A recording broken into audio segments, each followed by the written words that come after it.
Well, Mike Klaus, welcome to the Career Pathways podcast. Thank you. Thanks for having me.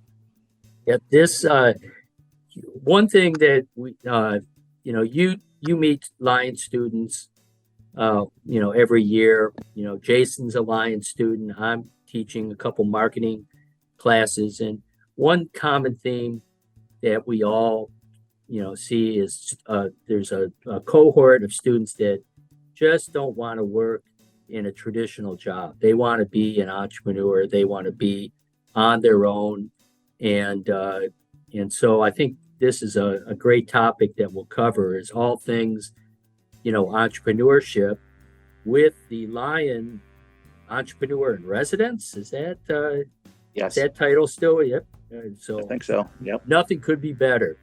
Well, to start us out, can you tell us a little about yourself, kind of where you came from, your kind of work history, everything that led up to you arriving here in booming Batesville? Okay, quickly.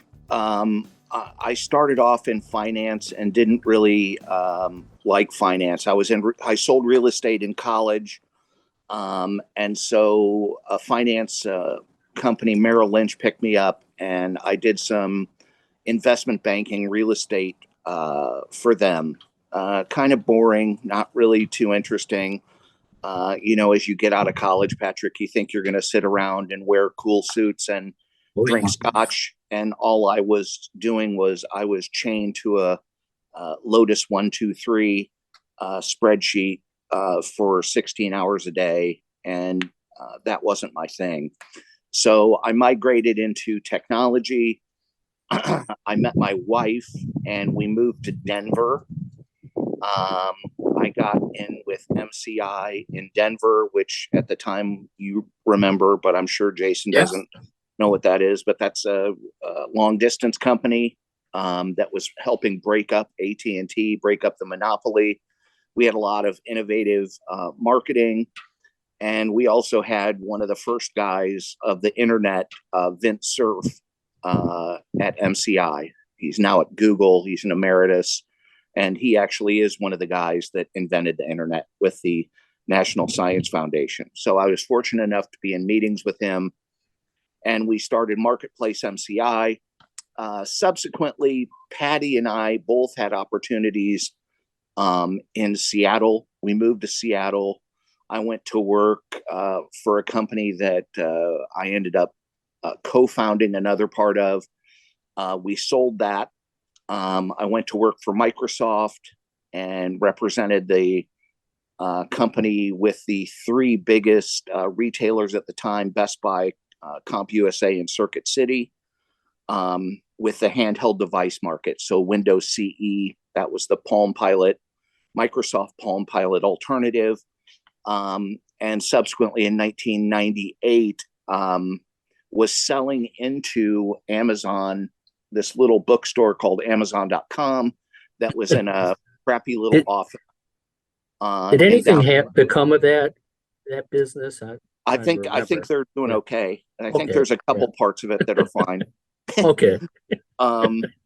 And got hired away by Amazon to run the search engine.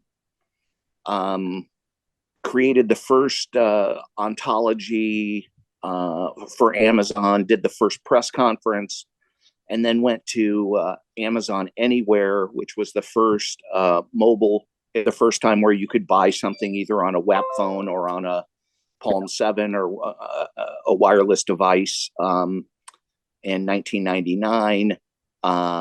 And then went on to leave the company in 2001 and started a strategy consultancy at a company called Salt Mine. One of the other guys in the search business and I went and started. And at that point, we were building, back when it was sophisticated to build a website in HTML before JavaScript. And it was, we were building $1.5 million websites for everybody from Columbia to Nordstrom to you name it. And since then, I've been consulting and starting little companies and funding little companies and doing all kinds of stuff. Well, what startups are you involved with right now? You got your hands in a couple businesses that I'm aware of.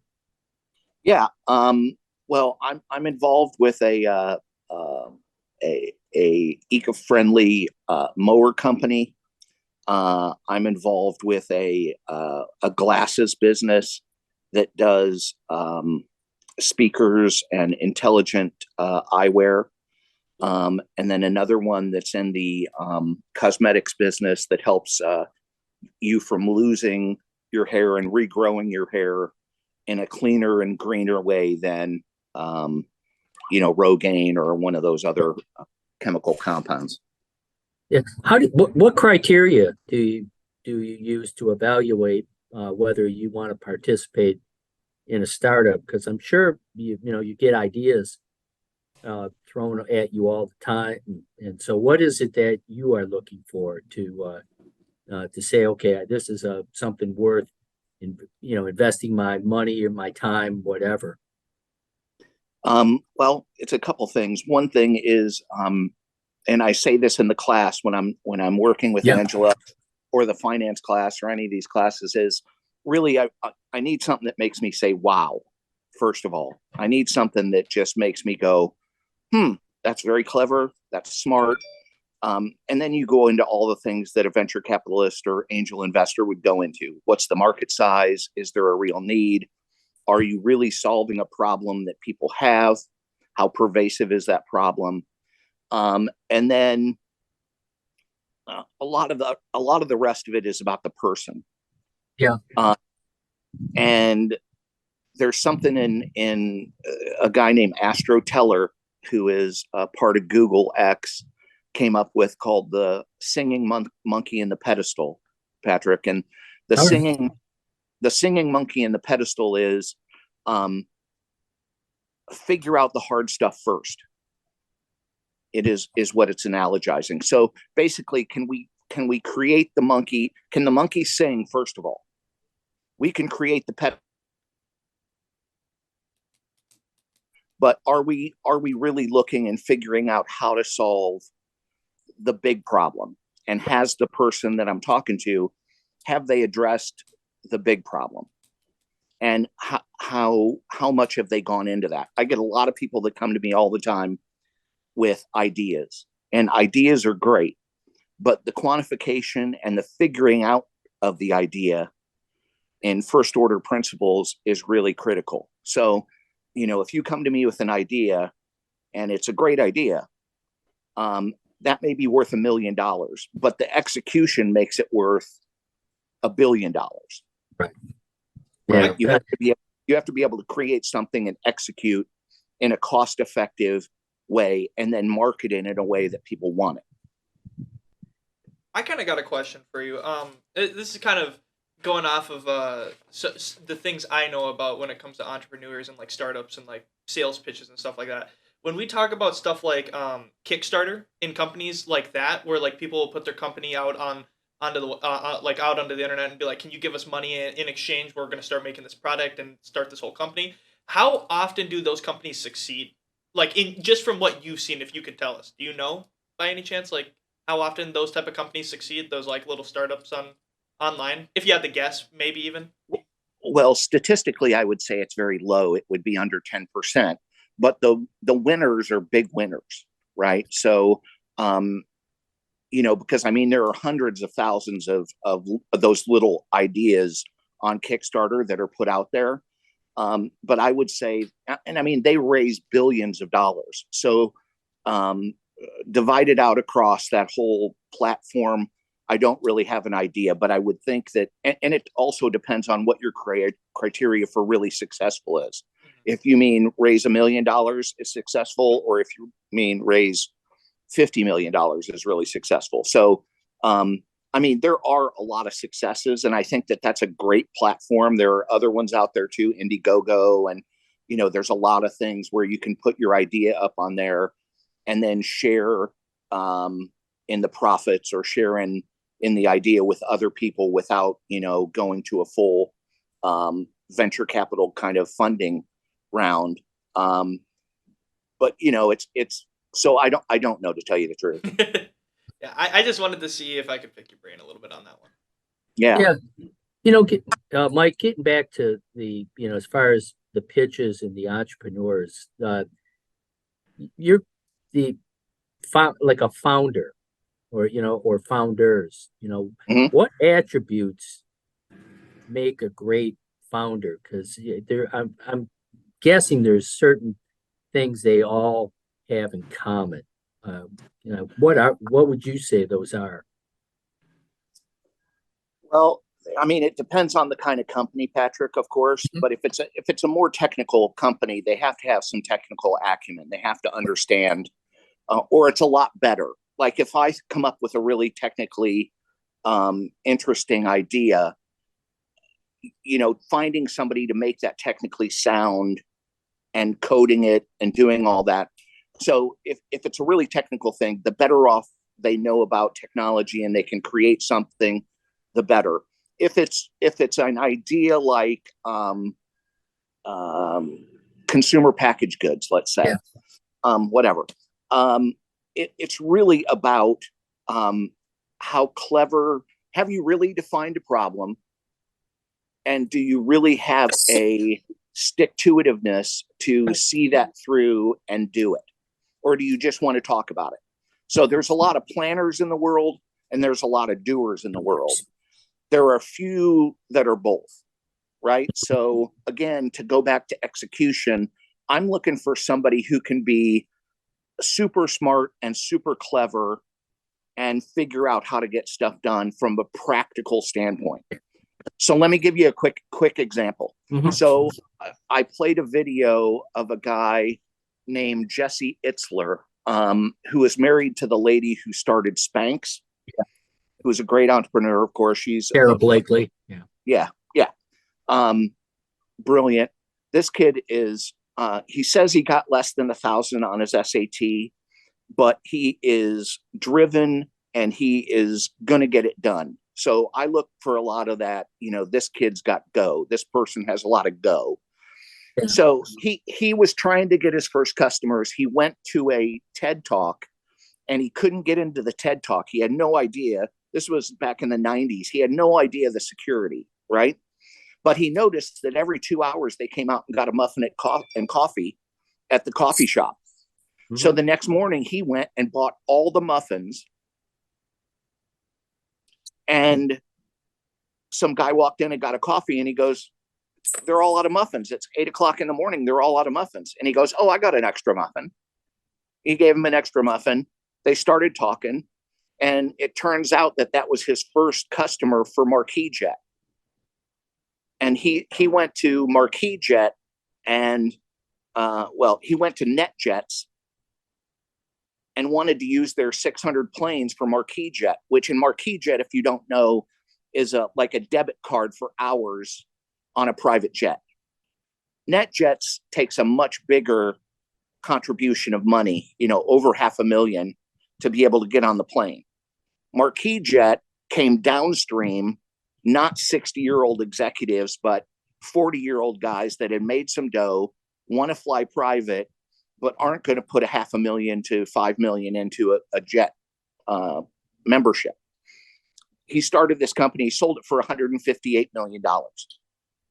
Now, that's a small example, but those are the kind of things where you have to figure things out on the fly and make it happen.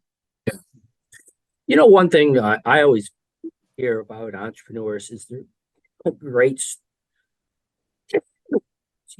storytellers. Do you see that? Absolutely. I mean, you have to be able to convey something in a very in a way that evokes emotion from somebody, to get somebody fired up, to get somebody to really love what you're saying and love what you're doing, right? Another quick story is a friend of mine started a company and was getting customers, big high-end customers, right? $1 million customers. Well, he had somebody that when his customers would go on vacation, would be a concierge for them, and help them figure out everything they needed when they went on vacation. And I don't mean just like where to go, what to do, but like if they were taking kids, find the best pediatrician in Cabo and have that number set up for them in their phone. If they needed groceries, have a grocery service set up for them to be delivered groceries to their condo, all those kind of things. These are things that if you really get into the details, even wealthy people don't have that stuff set up for them.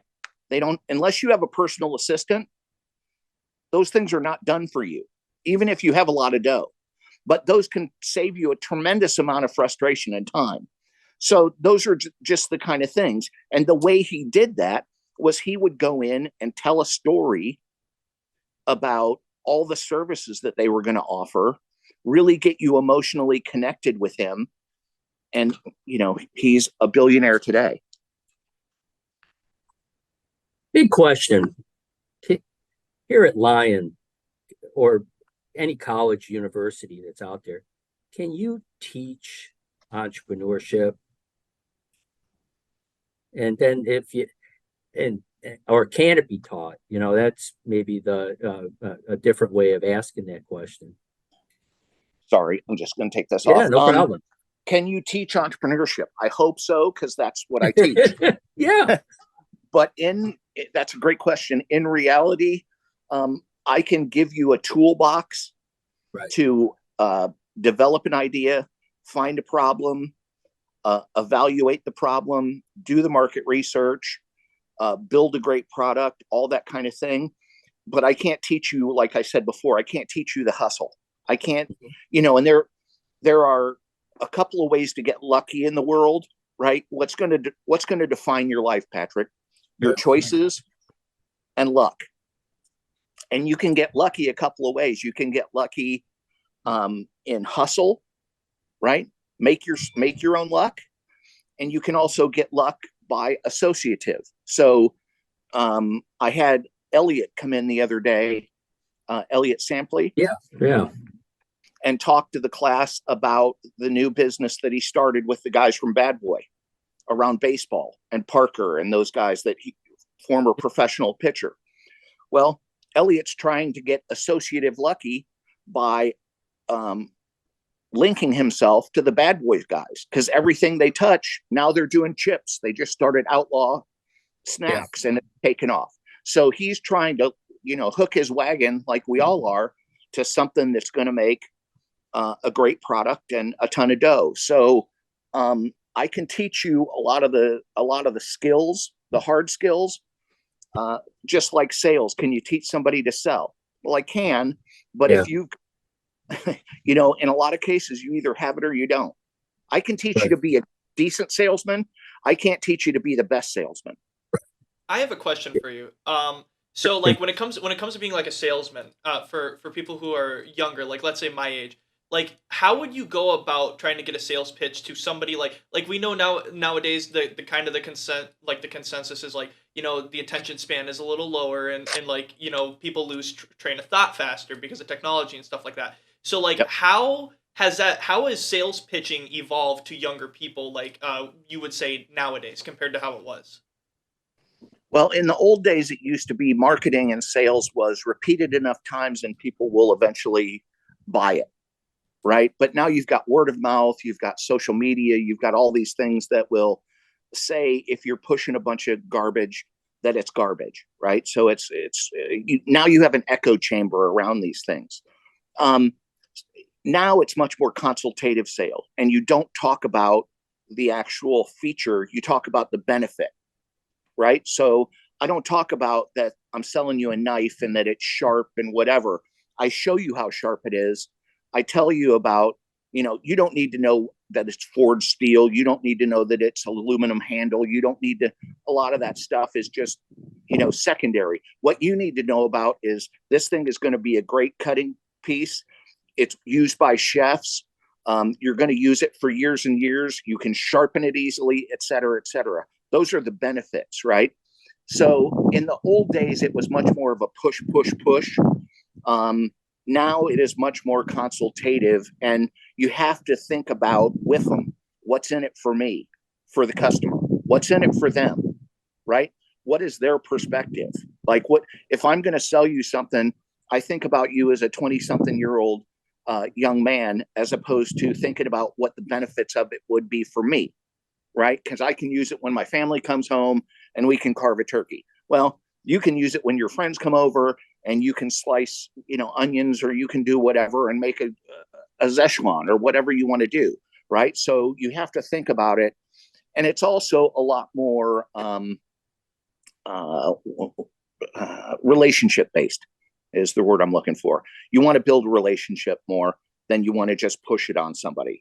So Elliot was saying in that same example that when he goes out and sells these screens for baseball, the first 15 minutes has nothing to do with the screen. The first 15 minutes is, how are you? How's your kid? What have you been doing? How's the season look? Do you got a strong team coming in? You make a friend more than you just try to push the product. And then, the big move is at the end. Oh yeah, I forgot. And we have a thing we want to just show you real quick, and then we'll get out of your hair. Interesting. One thing, relationship. My experience as was when I just kind of punched my ticket and left corporate and went off on my own. I never saw myself as an entrepreneur. But one thing is, that I had been pretty resilient and could rely on, kind of confident in my own abilities. But the thing that I found real quick is, are you comfortable signing the front of the check, not the back of the check, but the front of the check? Do you see that as well, as far as when you start seeing people who go off and now they have this startup idea and everything's great until you start getting tested? Well, yeah, that's a great insight, Patrick. I mean, you're a different person after you make your first payroll for 20 people. Yeah. Right. So when you're signing the front of that check and you're handed out $100,000 worth of checks for the week or whatever, or 2 weeks, that's a significant thing. And when it's a total another thing when you've had to bring in 50,000 of that in order to make the payroll, or you're going to have to lay people off, or people are not going to be able to feed their family, or you're not going to be able to eat, or whatever that is. And so, young people, I think today, and I hate to make this broad sweeping generalization, but there are a lot of people out there that think that it's all orange slices and trophies, and that there's no failure. And the first thing I start off the class with every year now is my failure resume. And it lists about 30 companies that have gone wrong, that haven't made me money, or that I've broke even or done worse in. And then I've had a couple, 4 or 5, that thankfully I've done well with. But, failure is, and probably my biggest talent overall is to get kicked in the teeth, and not have it affect my enthusiasm. Right. Yeah. So people think that that's an underrated thing, but that's and it could be stupidity with me, or bullheadedness, Peter, one of those, things, but, Patrick, but I mean, it's things where I don't know. It's, it's resilience, it's grit, it's that's kind of that way to persevere, that's good. It's because it's easy at any time to check out. Yeah. But it's, I got a question. Do you think that, like, as a society, we should start not necessarily pushing, but telling people that it's okay to fail and to get back up, rather than because a lot of people nowadays, when they try something, it doesn't work and they just give up. Like I can think of a few people in my family who have tried to go like the route of, actually more than a few people, a lot of my people in my family decided, I'm not going to go to college. I'm going to just try to start up a company and do this. And now they're working, at McDonald's, or one of them's working in construction. That doesn't work. Do we think, or do you think as a society we should push, when you fail, it's okay to fail because everybody's going to fail? Or do you think we should sort of, how would you rebrand, it okay being to fail? It's a good way to put it, rebranding failure. Well, I mean, we don't embrace failure in this country, because we're winners, and the US is a winner, and we need to have winners, and it's sports oriented and those kind of things. But it is a fact of life. So we tolerate failure in the United States. We tolerate those that fail, and we say, hey, he did what he wanted to do. He gave it a try, and blah, blah, blah. And as somebody who funds companies, the failure rate is 80%. So I'm looking for a 20 to 50x on a company, or more, on 1 out of 20 to 30 companies. And that gets me right with the other 10 plus that fail, right? So it depends on how you fail and why. Risk is a really funny thing, Jayson. I mean, you also can't get biased in the sense that, I failed, so I made the wrong decision. We get biased in that, right? You might have made all the right decisions and still failed, right? You might have made all the wrong decisions and succeeded. So you can't be biased in that respect. And we get, life is not like chess. Life is like poker, right? Because you don't know the next card that's going to get turned over, right? It can be an ace, it can be a deuce, right? You can fill a straight, or you can get junk. So life is just like that.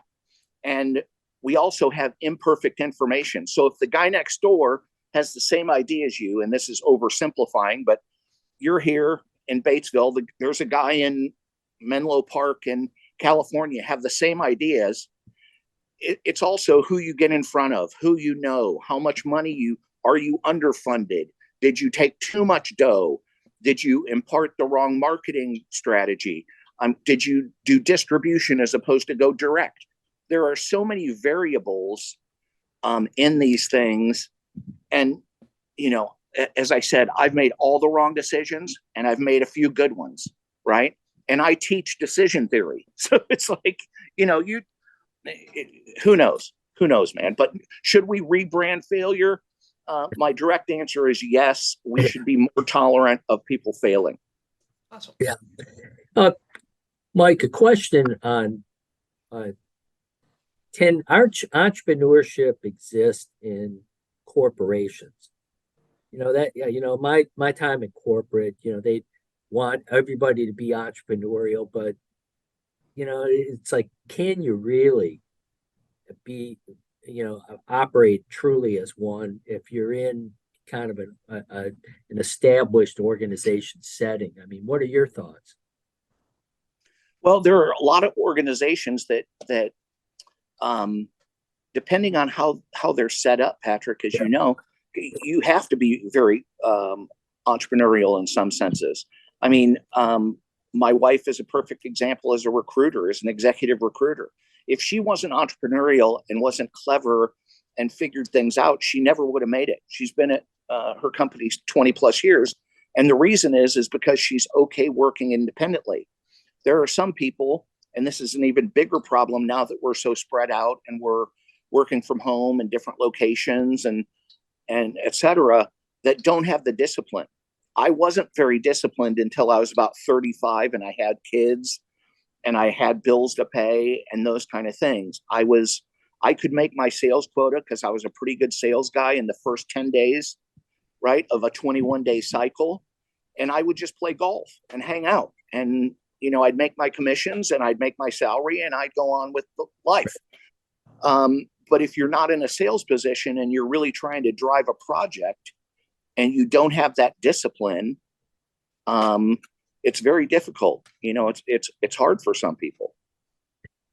In startup cultures, you always have that thing about here's two guys in a garage, and then the idea clicks, and they get some, beat up flat somewhere in the city, and then here's like now they got 6-7 people, and they're all on lawn chairs and laptops, and then the thing just keeps growing from there.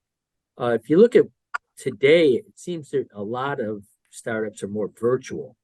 And can you really achieve that same kind of magic or whatever that secret sauce is for a successful startup as a virtual company? I don't know. I would love to see some that are. Yeah. I think there's nothing like standing in front of a whiteboard Yep. with a couple of guys that you started the company with and figuring stuff out.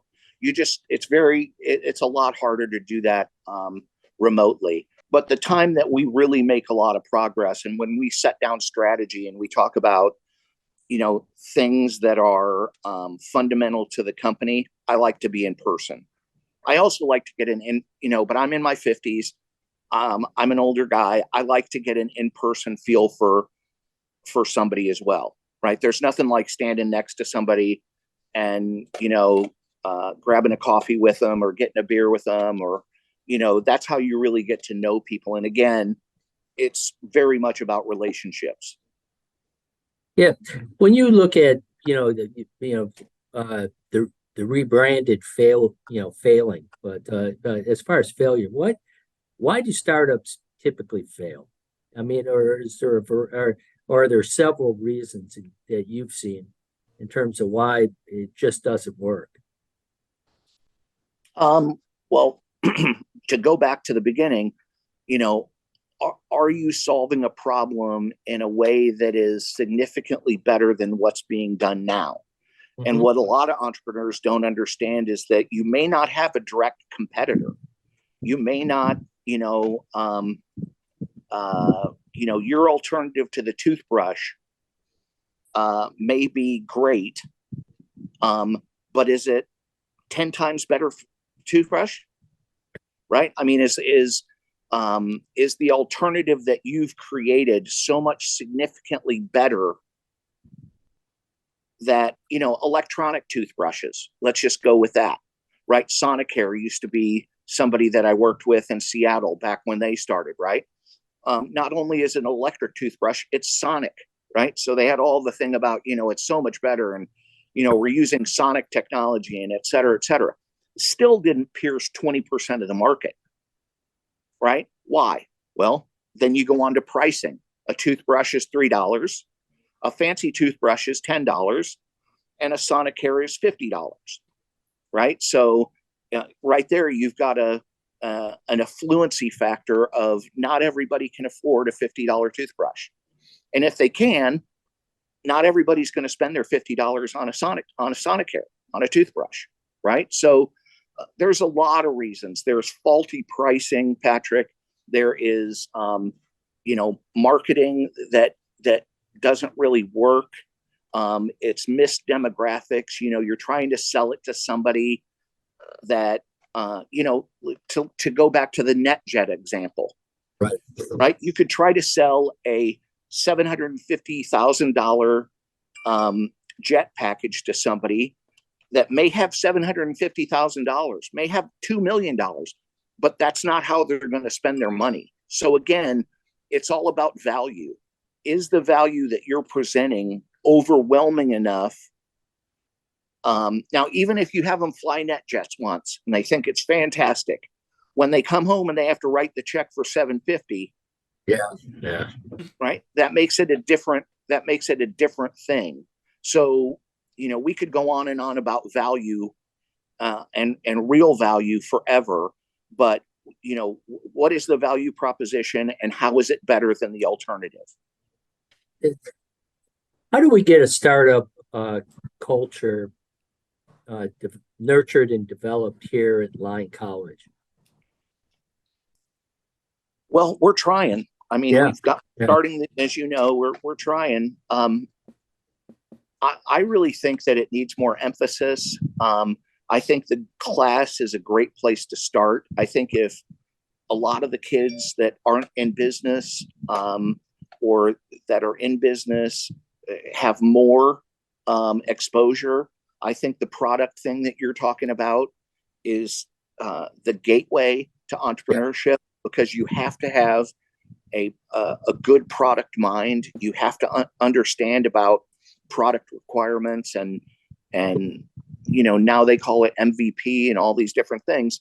you have to understand the product in order to understand really how to drive something in a market, right? And it teaches you all aspects of that. So I think that class is really the gateway to the entrepreneur class, and I think that'll be a tremendous help. And then, of course, you have to get known for having a great program and bring people in for that program. We're going to spend money on the center, and we're going to spend money in different ways to make it bigger. But then you're going to have to attract more people. Can you speak more about the center? Because is that that's part of the grant that the school has received? Yeah, that's part of what I think Perry Wilson and those guys are putting together. Right. Putting hundreds of thousands in, and eventually over $1 million, I think. And it's about innovation.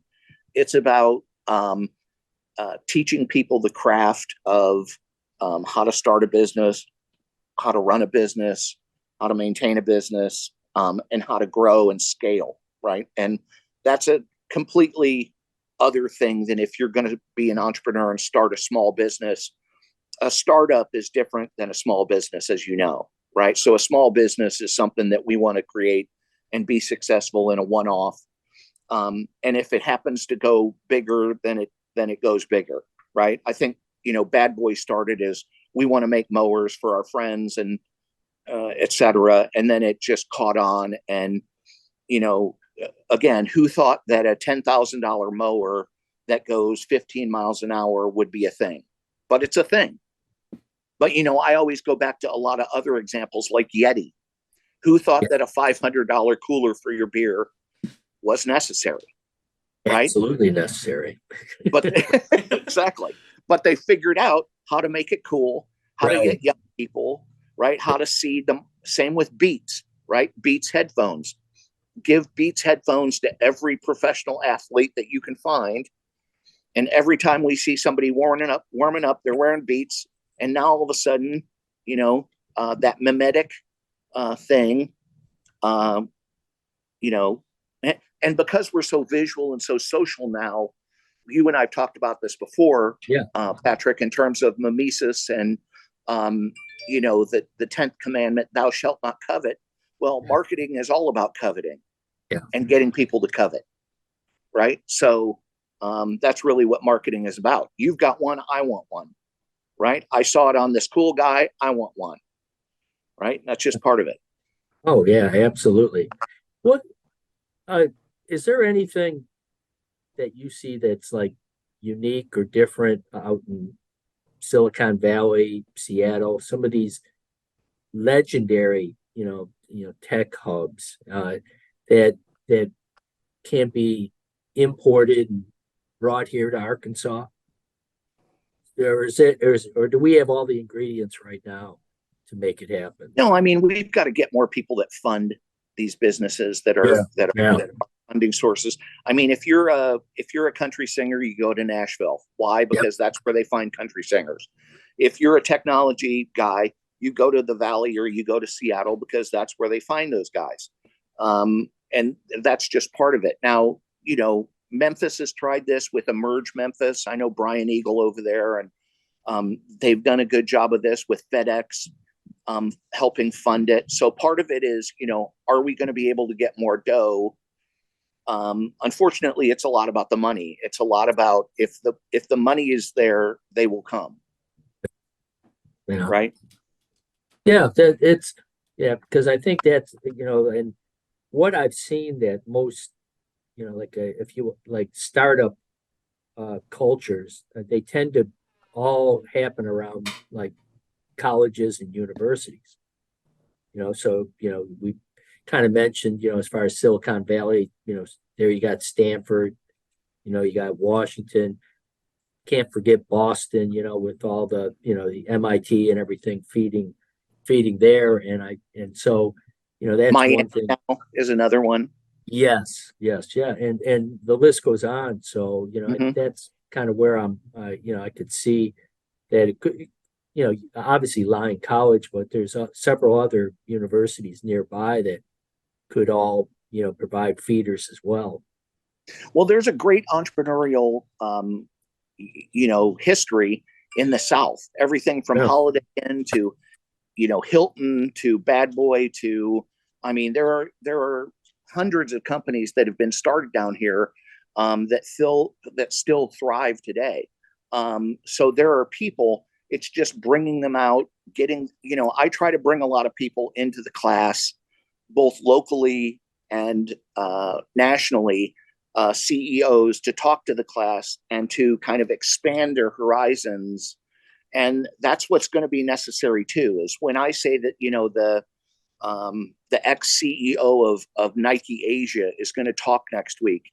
The kids get really excited. They're like, "Wow, cool!" Or Virgin. One of my Yep. buddies, the ex CEO of Virgin. These kind of companies bring something up in people that they go, wow, this is different. This guy knows something. This guy's got to know something, right? I want to hear some stories. I want to hear some lore about, Branson, Phil Knight, all those kind of things, right? And so, and those are the cool things. And I think young people then understand that I'm not different. I'm not, any different intellectually or anything than anybody else. It's just, I'm going to figure it out. And I have that go. I have that, or had it. I don't know if I have it as much anymore, but I had that. I mean, you weren't going to tell me that I wasn't going to be able to do it. Or if you were going to tell me, that was even more incentive for me to do it. Well, it's like startups, still a young person's game.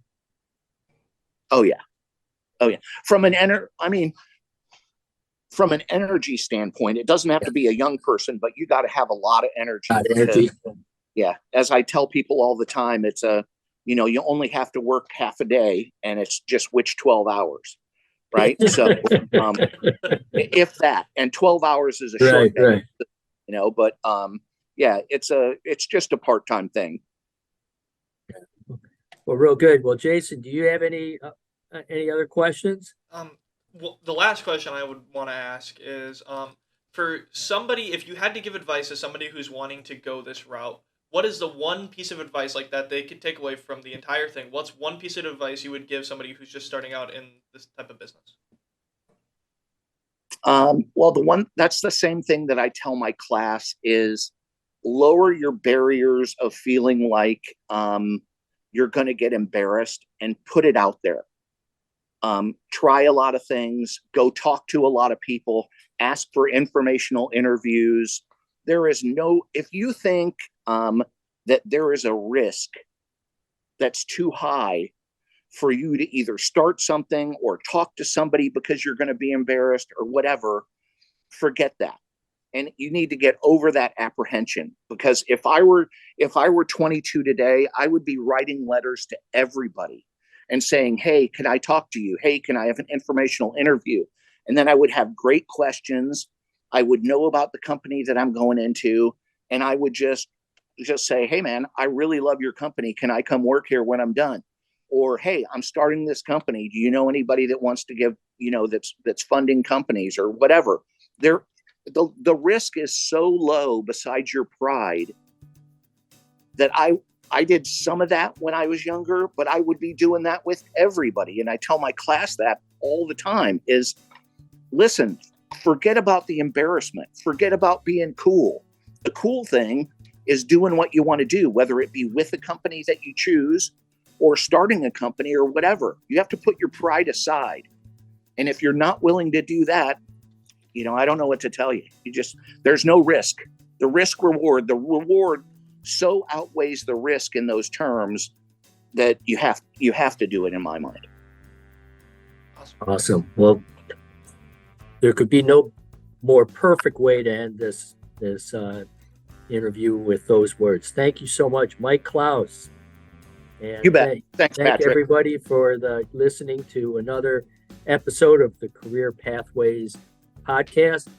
Producer Jayson, where can you find the Career Pathways podcast?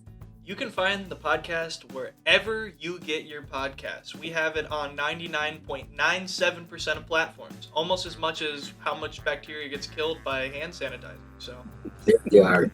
So that just keep that in mind, ladies and gentlemen. And so we'll see you next week for another episode of Career Pathways Podcast. Thanks for listening in.